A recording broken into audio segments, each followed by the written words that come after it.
কেমন আছে বন্ধুরা সব? আজ যাবো বর্ধমান, তাই 7:17-তে উঠে রেডি হয়ে নিলাম। রেডি হয়ে বেরিয়ে যাব বর্ধমান। তো বর্ধমান যাওয়ার জন্য আমি রেডি হয়ে গেছি, দেখতে পাচ্ছ। এই যে আমার বন্ধুর গাড়ি চলে এসেছে, বন্ধুর গাড়ি নিয়ে চলে যাব বেরিয়ে। তো বন্ধু বলছে তুই চালা, আমি চালাইছি গাড়ি, অনেকদিন চালাই নাই তো, তাই একটু অসুবিধা হচ্ছে। দেখতে পাচ্ছ নতুন হাট চলে এসেছি, সামনে রাজধানী হোটেল। তোমরা কে কে রাজধানী হোটেল এসেছো একটু কমেন্ট করে জানাবে।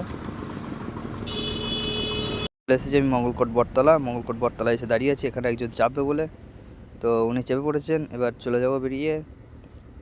তোমরা কে কে বাদশাহী রোড ধরে বর্ধমান গেছো কমেন্ট করে জানাবে। এই যে দেখতে পাচ্ছ এটা নরজা, চলে আসলাম নরজা মোড়। নরজা পার করে চলে এসেছি খেতিয়া রেল গেটে, জ্যামে আটকে গেছি। এখানে রেলের গেট পড়েছে, তো গেট থেকে বেরিয়ে চলে আসলাম। এবার এটা হচ্ছে পালিতপুরের আন্ডারগ্রাউন্ড রাস্তা, উপরে ট্রেনের রাস্তা, নিচে দিয়ে আমাদের গাড়ি যাওয়ার রাস্তা।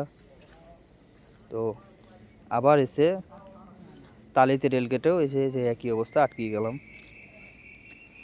তো অবভিয়াসলি চলে এলাম আমি নরজার মোড়, নবাবহাটে ঢুকে গেছি। এটা হচ্ছে নবাবহাট। তো এই যে দেখতে পাচ্ছেন new Nawabhat laboratory and polyclinic Arfa medical হল।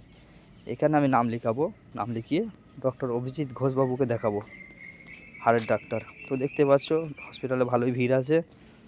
তো দেখা হচ্ছে নেক্সট ভিডিওতে, ততক্ষণের জন্য বাই।